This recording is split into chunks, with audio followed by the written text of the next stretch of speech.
Sa ilalim ng nakakapasong sikat ng araw sa isang tahimik na kahabaan ng highway sa probinsya ng Bulacan, isang dalagang may kaakit-akit na mukha, si Alina Reyes, ang nagmamaneho ng isang luma ngunit maayos na kotse. Ang daan ay halos walang katao-tao, isang perpektong lugar para sa mga buitreng nag-aabang ng masisila. Sadyang simple ang kanyang kasuotan, tila isa lamang ordinaryong empleyado na pauwi sa kanyang pamilya. Ngunit sa likod ng simpleng anyo, may isang misyon na maingat niyang inihanda, isang bitag na matagal ng pinagplanuhan. Ang bawat detalye ng kanyang pagkukunwari ay kalkulado. Habang papaliko siya sa isang kurbada na natatakpan ng mayayabong na puno, biglang huminto ang takbo ng kanyang sasakyan. Sa kanyang harapan, 3 pulis na nakauniporme ang nakatayo sa isang pansamantalang checkpoint.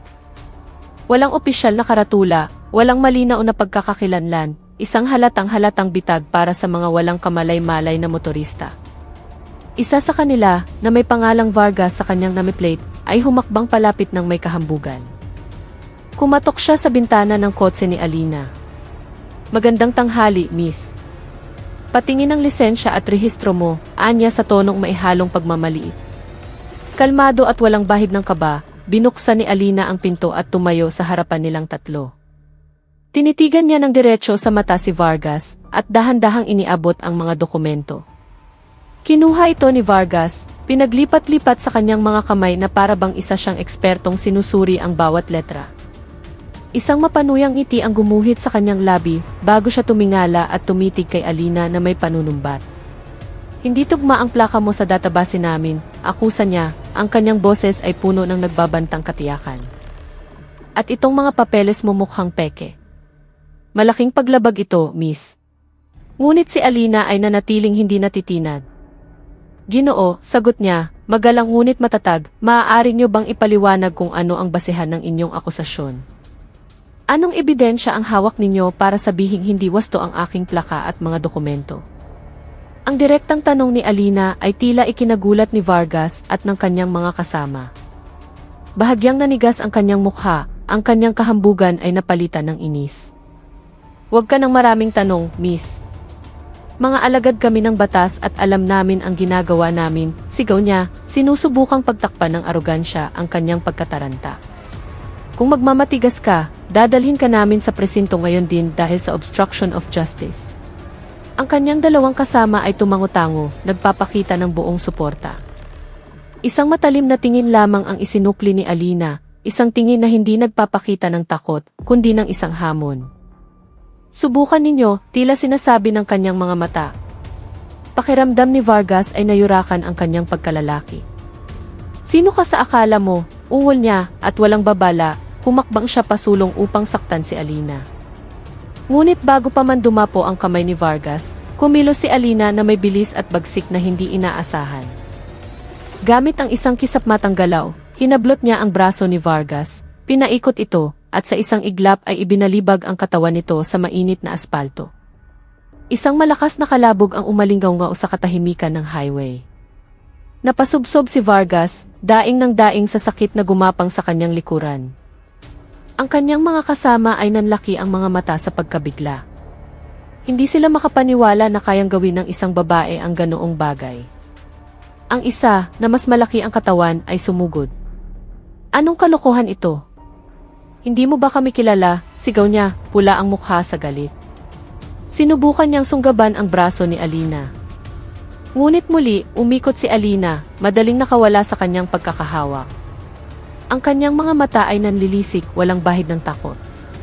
"Wala akong balak makipag-usap ng maayos sa inyo, lalo na matapos ninyong subukang mangikil at manakit," sagot niya, ang boses ay malamig ngunit tumatagos.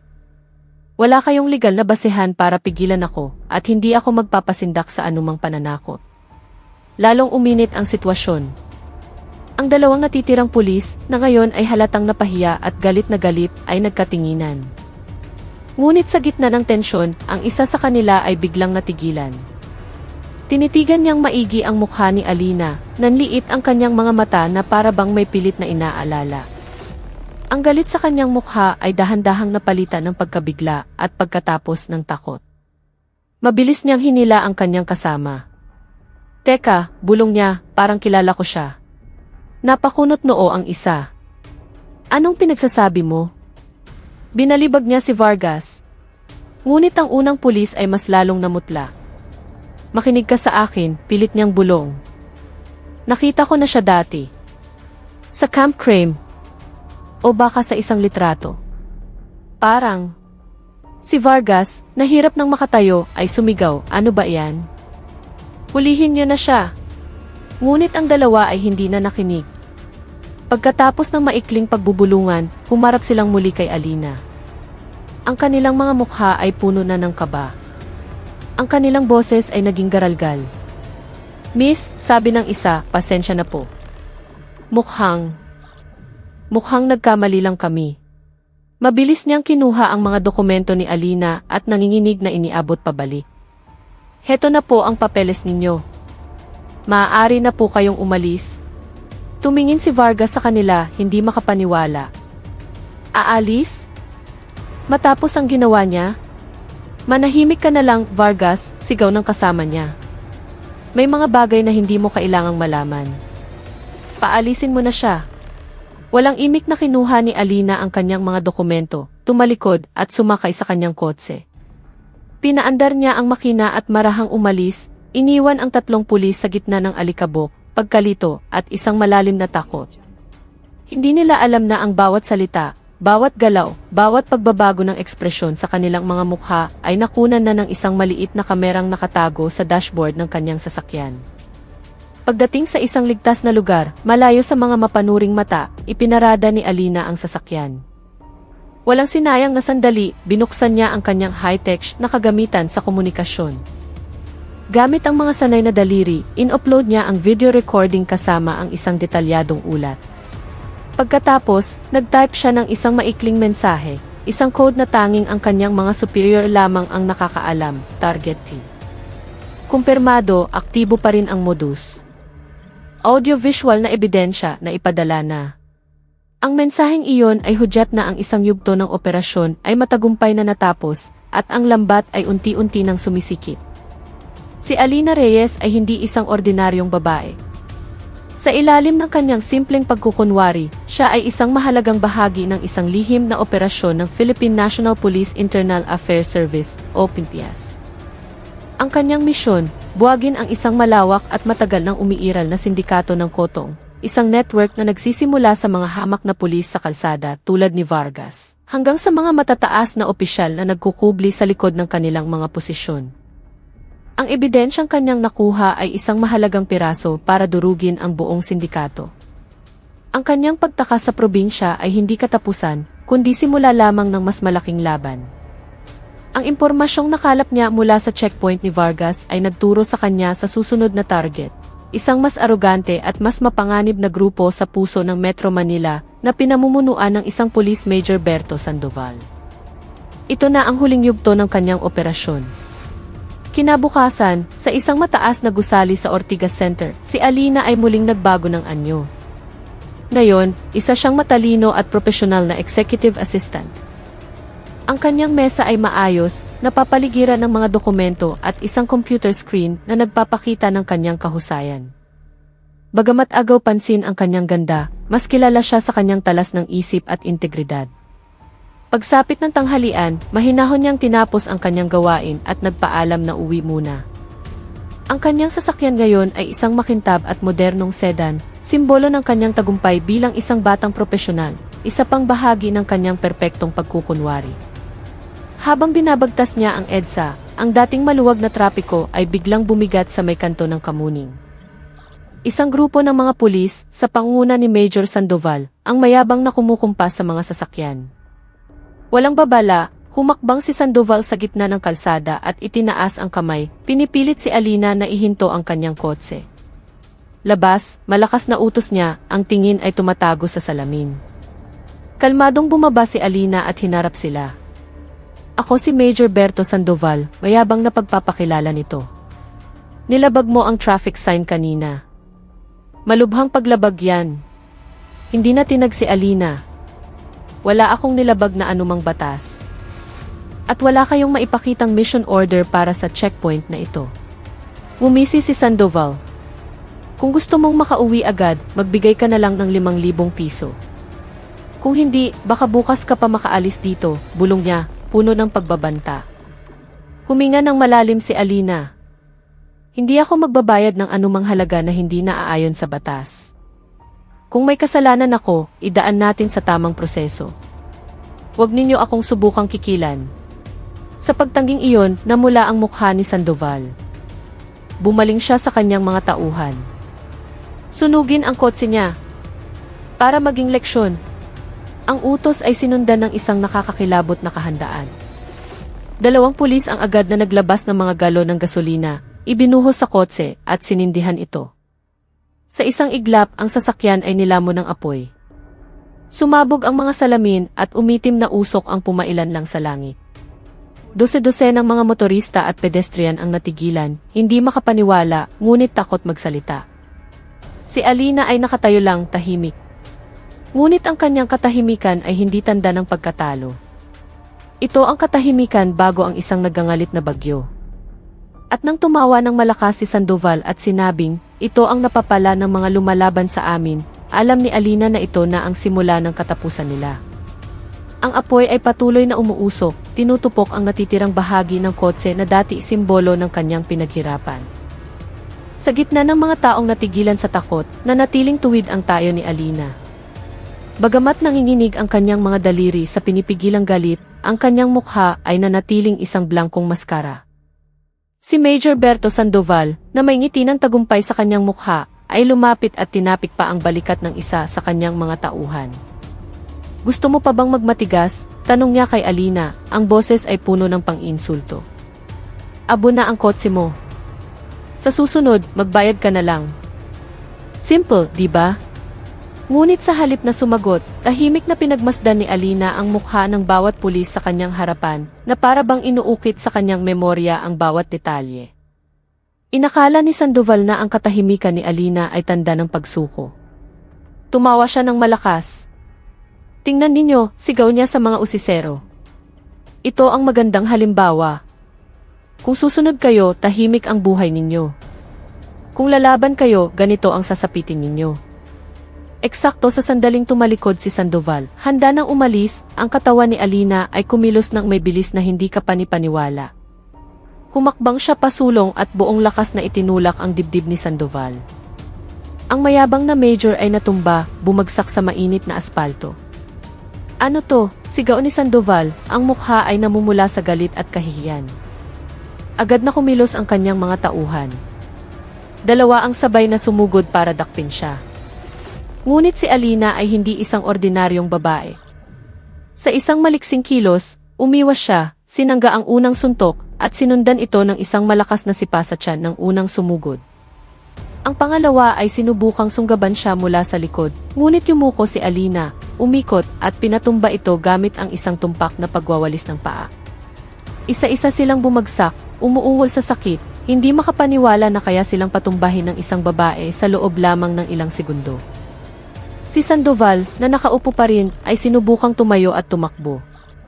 Ang kanyang mukha ay namumutla. Takbo, sigaw niya sa natitira niyang tauhan. Ngunit walang makakatulong sa kanya. Habang tumatakbo siya ng pasuray-suray, isang malakas na putok ang bumasag sa hangin. Putok ng baril. Pataas. Nanigas si Sandoval sa kanyang kinatatayuan. Dahan-dahan siyang lumingon. Nakita niya si Alina, tuwid na nakatayo, ang baril ay nakatutok sa langit. Huwag kang tumakbo, sabi niya, ang boses ay mahina ngunit umalinggaw sa buong kalsada. Sasagutin mo ang lahat ng ito ngayon. Napaluhod si Sandoval. Nagsusunod lang ako sa utos. Utos ni sino? Matalas na tanong ni Alina. Kay Director General Miguel de Leon. Kapag hindi ko ito ginawa, tatanggalin niya ako sa pwesto. Ang pamilya ko. Lumapit si Alina. Ang baril ay nakababa na, ngunit ang kanyang tingin ay mas tumalim pa. Ang address niya ngayon. O mararanasan mo ang mas masahol pa kaysa sa mapahiya sa publiko. Nanginginig na binanggit ni Sandoval ang kumpletong address, pangalan ng kalye, ang eksklusibong subdivision sa Forbes Park, pati na ang access code ng gate. Sinasaulo ito ni Alina at pagkatapos ay kinuha ang kanyang telepono at kalmadong tinawagan ang fake hotline. Mayroong iligal na checkpoint sa kanto ng EDSA Kamuning. Ang pinuno, si Major Berto Sandoval, ay nagsunog ng sasakyan ng sibilyan, nangikil ng pera at nanakit. Ako ang biktima at saksi. Magpadala kayo ng patrol ngayon. Wala pang 10 minuto, ang tunog ng mga sirena ay umalingaw-ngao sa di kalayuan. Dumating ang mga patrol car. Si Sandoval at ang kanyang mga tauhan ay agad na pinusasan at isinakay sa mobil ng pulis. Ang apoy sa kanyang kotse ay humupa na, isang itim na kalansay na lamang ang natira. Ngunit sa mga mata ni Alina, ang tunay na apoy ay nagsisimula pa lamang magliyab. At alam niya, ito ay simula pa lamang. Nang mawala na sa tanaw ang mga patrol car na naglalaman kina Sandoval, ang mga taong kanina itahimik ay nagsimulang magbulungan. May mga naglabas ng cellphone para kunan ng video ang natirang sunog na sasakyan, may mga tumango-tango sa kasiyahan, at may ilang naglakas loob na pumalakpak ng mahina. Isang tahimik na pagkilala sa katapangan ng babaeng nagbalik ng kaunting dignidad sa mga ordinaryong mamamayan. Ngunit si Alina ay hindi lumingon. Hindi siya ngumiti. Tumayo siya sa tabi ng abo ng kanyang sasakyan, at sa kanyang malalim na katahimikan, binalangkas niya ang kanyang susunod na hakbang ng mailamig at katiyakan. Pumara siya ng isang taxi, at bago pumasok, muli niyang sinulyapan ang kanyang nasunog na kotse, hindi na mailungkot, kundi may nagbabagang determinasyon. Sa loob ng taxi, ipinikit niya ang kanyang mga mata, at nang imulat niya itong muli, ang kanyang tingin ay matalas. Itinaas niya ang kanyang telepono at mabilis na itinipa ang pangalan, Miguel De Leon. Hindi na siya maghihintay sa mabagal na proseso ng batas. Kung hindi kayang linisin ng sistema ang sarili nito, siya ang magiging walis na tatapos sa lahat ng dumi hanggang sa mga ugat nito. Kinabukasan, bago pa man sumikat ang araw, nakatayo na si Alina sa harap ng malaking gate ng Forbes Park. Simple ngunit elegante ang kanyang kasuotan. Mukha siyang isang personal assistant na may dalang mahalagang dokumento. Nang pigilan siya ng security guard, ngumiti siya ng bahagya. Pinapunta po ako ni Major Sandoval. Mayroong buwanang koleksyon na kailangan kong iabot mismo kay Director De Leon. Tumango ang gwardiya, walang anumang hinala. Ah, galing kay Major. Sige, pasok. Bahay numero 17. Nasabihan ko na sila sa intercom. Dahan-dahang bumukas ang gate at humakbang si Alina papasok. Ang hardy ni De Leon ay puno ng mga marmol na estatwa. Pumasok siya sa malaking pinto na gawa sa nara na binuksan ng isang 8. Tuloy po kayo, ma'am. Hinihintay na po kayo ni Direktor sa likod na sala.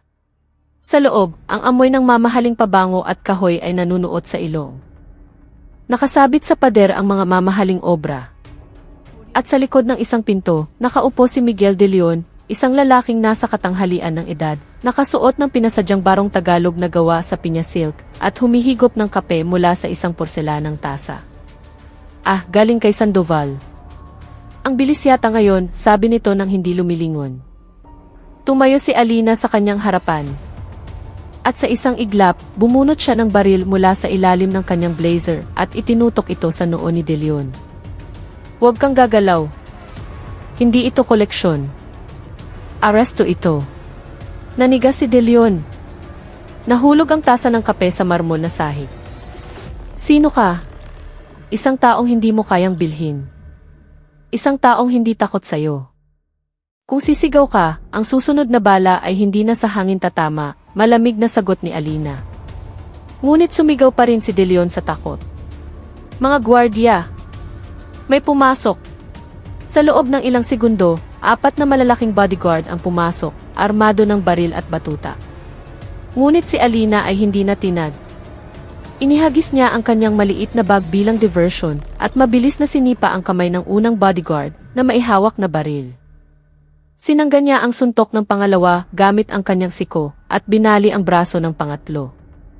Ang pang-4 ay sinubukang paputukan siya. Ngunit bago pa man niya makalabita ang gatilyo, isang mataas na sipa sa kanyang panga ang nagpatilapon sa kanya sa isang salaming mesa na nabasa. Wala pang 20 segundo, lahat ng bodyguard ay nakahandusay na. Si De Leon, nanginginig sa kanyang upuan, ay bumulong, sino ka ba talaga? Lumapit si Alina, ang baril ay muling nakatutok sa kanya.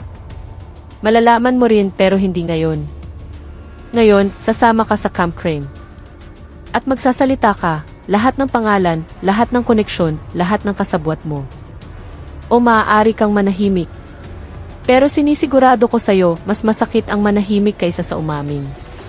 Hinila niya si De Leon, pinusasan, at kinalagkad palabas, lampas sa mga gwardyang natigilan sa takot. Sa labas, isang hindi markadong sasakyan ng pulis, na kanina pa niya tinawagan, ang naghihintay. Pilit na isinakay si De Leon.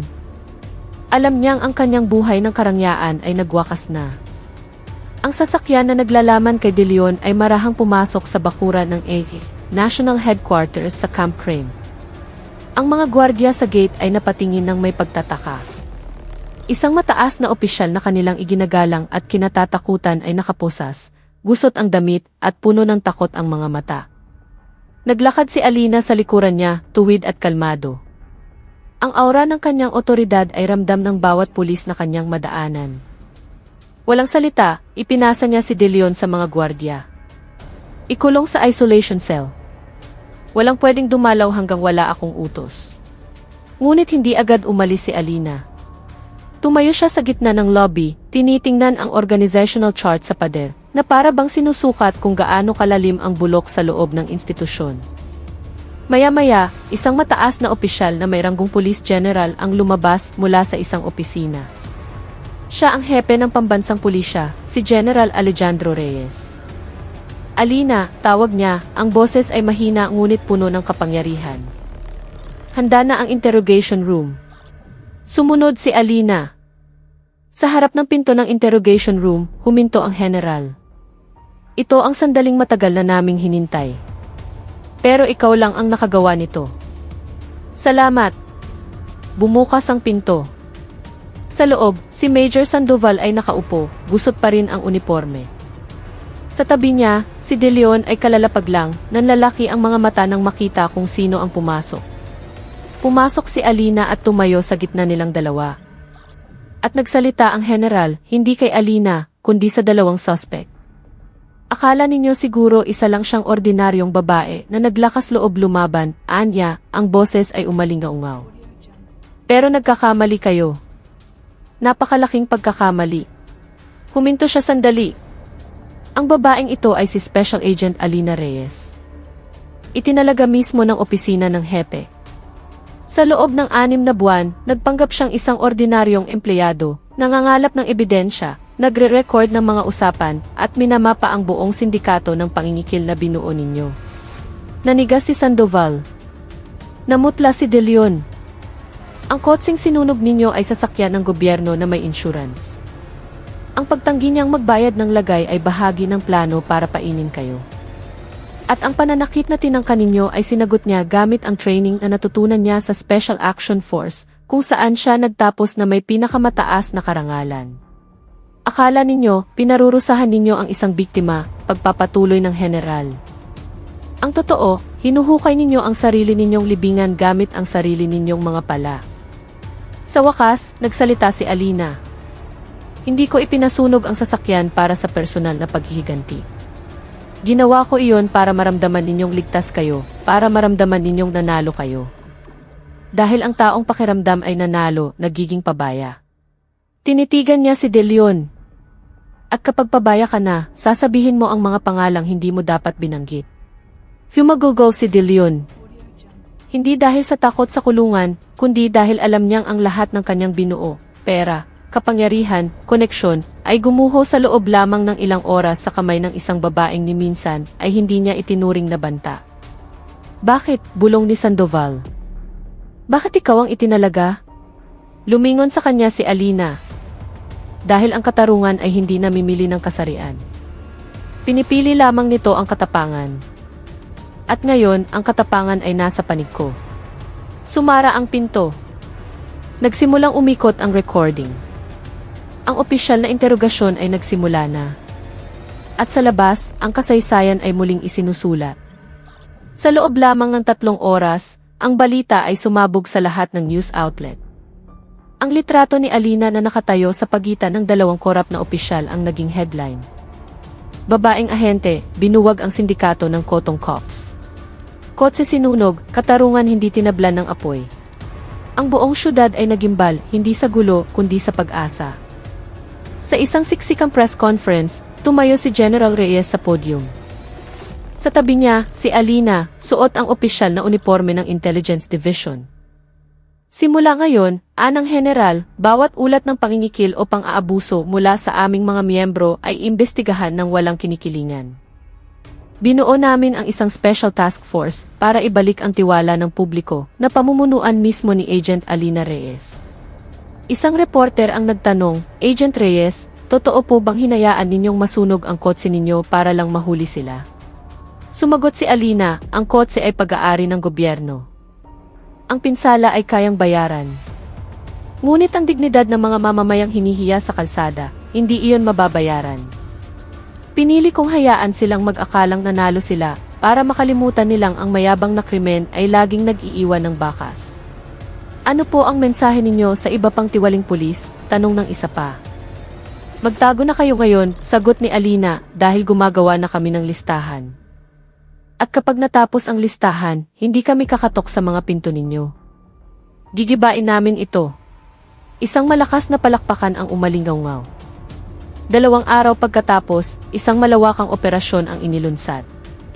Base sa mga testimonya ni Sandoval at De Leon, 27 pulis, mula patrolman hanggang police captain, ang dinakip. Walang nakapalag. Alam nilang tapos na ang laro. Sa Operation Center, pinapanood ni Alina ang mapa ng lungsod kung saan ang mga pulang tuldok ay isa-isang nagiging berde. Agent, tanong ng isang batang tenyente, ano po ang susunod na hakbang? Hindi lang tayo huli ng masama, sagot ni Alina. Kailangan nating palakasin ang mabuti. Simula sa susunod na linggo, lahat ng miyembro ng kapulisan ay sasailalim sa muling pagsasanay sa etika at karapatang pantao. Ang mga babagsak ay tatanggalin. Walang kompromiso. Paano kung may magreklamo? Hayaan silang magreklamo, umiti si Alina sa unang pagkakataon. Dahil ngayon, nasa likod na natin ang taong bayan. At ang taong bayan ay hindi na natatakot. Sa labas ng bintana, ang hapon ay nagbibigay kulay sa isang lungsod na muling natutong huminga.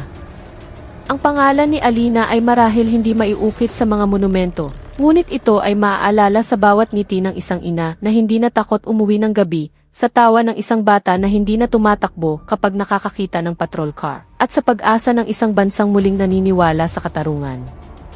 Ngunit nang akalain ng lahat na tapos na ang laban, isang gabi, habang nag-iisa si Alina sa kanyang safe house, isang naka-encrypt na mensahe ang lumitaw sa kanyang secured na linya. Akala mo ba tapos na, miss? Sabi sa mensahe.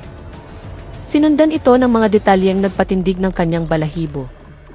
Masyadong matamis ang kapeng barako mo kaninang umaga.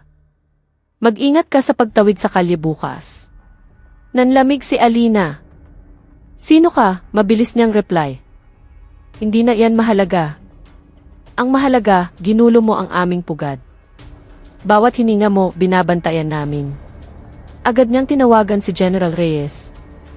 Dad, may problema, sabi niya, hindi na ginagamit ang formal na tawagan. Nakatanggap ako ng banta. At napaka-espesipiko. Alam nila ang mga bagay na personal. Pero nahuli na natin ang lahat, sagot ng general. Iyon na nga po ang problema. Ang detalyeng ito ay hindi kayang malaman ng network ni De Leon. Mayroon pang ibang daga sa loob ng sistema. At nasa mas mataas na antas kaysa sa kanya. Isang taong may access sa pinakalihim na impormasyon. Kumunot ang noo ng general. May traitor sa ating hanay? Hindi lang po basta traitor, diin ni Alina. Ito ay isang taong malapit sa atin. Mukhang ang tunay na gyera ay ngayon palang magsisimula. Dahil sa banta, nagpasya si Alina na maglunsad ng sarili niyang lihim na investigasyon nang walang opisyal na kaalaman ng mas malaking grupo. Alam niyang kung mayroon niyang traitor sa itaas, hindi niya maaaring pagkatiwalaan ang sinuman. Muli niyang binalikan ang lahat ng datos, naghahanap ng anumang anomalya. Gabi-gabi, sinusuri niya ang mga log ng komunikasyon at access sa data. Tinawagan niya ang kanyang pinakalihim na asset, isang batikang hacker na may codename na Anino. Kailangan ko ng tulong mo, sabi ni Alina sa isang secured line. May information leak sa itaas. Kailangan mong hanapin ang digital trail na hindi nakikita ng ordinaryong mata. Interesante, sagot ni Anino. Susubukan ko. Pero maaaring dalhin tayo nito sa mga lugar na hindi mo magugustuhan. Handa ako, sagot ni Alina. Ilang gabi ang lumipas. May nakita akong pattern, sabi ni Anino. Ang ilang i-address na konektado sa leak ay nakalink sa isang lumang archive. Isang kaso mga 25 taon na ang nakalipas. Anong kaso? Isang malaking kaso ng korupsyon sa land acquisition at infrastructure. Hindi ito natapos. May mga nahuli pero ang utak ay hindi nagalaw. Isang alarma ang tumunog sa isip ni Alina. Naalala niya ang mga kwento ng kanyang ama tungkol sa isang kaso sa simula ng kanyang karera na labis niyang ikinadismaya. May pangalan bang lumabas? Tanong niya. Binanggit ni Anino ang ilang pangalan. Isa ang kumuha ng kanyang atensyon, Eduardo Jimenez. Hindi lang sangkot si Jimenez sa lumang kaso, kundi ngayon ay isa siyang kilalang pilantropo at may malapit na ugnayan sa ilang matataas na opisyal, kabilang na ang mentor at itinuturing na bayani ni General Reyes. Dinala ni Alina ang mga dokumento sa kanyang ama. Dad, may nakita ako. Tungkol sa lumang kaso ng korupsyon na hindi mo natapos. Kinuha ng general ang mga papeles.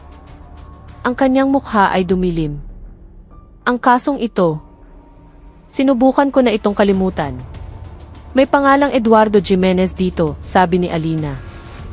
At may indikasyon na konektado siya sa taong nag-leak ng impormasyon tungkol sa akin. Tumingin ang general kay Alina, hindi makapaniwala. Si Jimenez? Impossible. Tiwalang tao siya ng mentor ko. Laging malinis ang pangalan niya. Dad, malumanay na sabi ni Alina, minsan, ang pinakamalaking kalaban ay nagtatago sa likod ng pinakakapanipaniwalang maskara. Patuloy na naghukay si Alina. At ang natuklasan niya ay mas masakit pa. May natuklasan akong nakakabahala, ulat ni Anino. Si Jimenez ay hindi lang backer. Siya ang arkitekto ng mas malaking istruktura. At mayroon siyang direktang access sa core system ng AV, higit pa sa dapat niyang magkaroon bilang isang sibilyan. Paano? Isang legacy account, sagot ni Anino. Isang account mula sa isang lumang proyekto na dapat ay deactivated na. Aktibo pa rin ito. At ang may-ari nito. Huminga ng malalim si Alina, handa sa katotohanan. Nang sabihin ni Anino ang pangalan, gumuho ang mundo ni Alina. Ito ang pangalan ng mentor ng kanyang ama. Ang taong palaging tinutukoy ni General Reyes bilang kanyang bayani at gabay. Dala ang mabigat na ebidensya, hinarap ni Alina ang kanyang ama. Inilatag niya ang lahat, mga bank transaction, communication records, at ang digital footprint na direktang nag-ugnay sa mentor sa buong sindikato. Namutla si General Reyes. Hindi maaari, bulong niya, ang boses ay halos hindi marinig. Siya ang nagturo sa akin ng lahat tungkol sa integridad. Para ko na siyang ama. Hinawakan ni Alina ang kamay ng kanyang ama. Dad, minsan ang mga taong pinakapinagkakatiwalaan natin ang pinakamapanganib. Ang katibayan ay malinaw. Ipinikit ng general ang kanyang mga mata, sinusubukang tanggapin ang mapait na katotohanan. Ngunit nang imulat niya itong muli, ang kanyang tingin ay puno ng determinasyon. Kung gayon, Alina, Anya, kailangan nating gawin ang dapat gawin. Gaano man ito kasakit. Isang gabi, sa isang lihim na lokasyon, inayos ni na Alina at ng general ang isang pagkikita sa mentor. Ito ay idinisenyo para magmukhang isang ordinaryong pulong. Anong meron, Alejandro, bati ng mentor, na tatawagin nating si retiradong General Ricardo Velasco, ng may ngiti. Inilatag ni General Reyes ang mga ebidensya sa mesa. Gusto kong ipaliwanag mo ito, sir. Dahan-dahang nawala ang ngiti sa mukha ni Velasco. Paninira ito. Buong buhay ko, nagsilbi ako sa institusyong ito. Ang serbisyo mo sa nakaraan ay hindi maikakaila, matigas na sagot ng general. Ngunit ang mga ebidensyang ito na nakalap mismo ng anak ko ay hindi rin maitatanggi. Tumingin si Velasco kay Alina nang may pagkasuklam. Kaya pala, ang batang ito, mula pa sa simula, alam ko nang may kakaiba sa kanya. Walang pagkakanulo dito, sabat ni Alina. Pagpapatupad lamang ng katotohanan. Inabuso ninyo ang tiwala at posisyon ninyo sa loob ng maraming taon. Nang mapagtantong huli na ang lahat, tinanggal na ni Velasco ang kanyang maskara. Isang mapanuyang ngiti ang lumitaw. Magaling! Ngunit huli na kayo. Ang network na ito ay mas malaki kaysa sa inaakala ninyo. At ako ay isang maliit na bahagi lamang. Sa hudyat ng General, lumabas ang isang team ng General Ricardo Velasco, sabi ni Alina, inaaresto ka namin sa salang korupsyon, pang-aabuso sa kapangyarihan, at obstruction of justice. Ang pag-aresto kay Velasco ay yumanig sa buong FITI hanggang sa pundasyon nito. Ngunit ito ay isang kinakailangang hakbang. Isang linggo pagkatapos, muling humarap si General Reyes sa media. Ang bigat ng mundo ay tila nasa kanyang mga balikat, ngunit ang kanyang tindig ay matatag. Mga kababayan, simula niya, pagkatapos ng isang malalim at masalimuot na investigasyon, matagumpay naming nabuwag ang buong network ng krimen na sumisira sa pangalan ng aming institusyon. Huminga siya ng malalim. Buong bigat sa aking kalooban na ipaalam sa inyo na ang utak sa likod ng lahat ng ito ay isang tao na matagal nating iginalang at hinangaan. Si retiradong General Ricardo Velasco. Isang kolektibong paghinga ng pagkabigla ang narinig mula sa mga mamamahayag. Ang kasong ito ay isang malaking sampal sa amin, pagpapatuloy ng General. Ito ay isang paalala na ang kasamaan ay maaaring magmula kahit sa mga lugar na hindi natin inaasahan. Ngunit ito rin ay patunay ng aming paninindigan, walang sinuman, gaano man kataas ang posisyon, ang mas mataas sa batas. Tumayo si Alina sa tabi ng kanyang ama, hindi na bilang isang lihim na ahente, kundi bilang simbolo ng isang bagong henerasyon ng kapulisan, matapang, may prinsipyo, at hindi natatakot na linisin ang sarili nilang bakuran. Nawalan man sila ng isang bayani, ngunit naibalik nila ang isang bagay na mas mahalaga, ang tiwala ng taong bayan. At iyon ang tunay na tagumpay.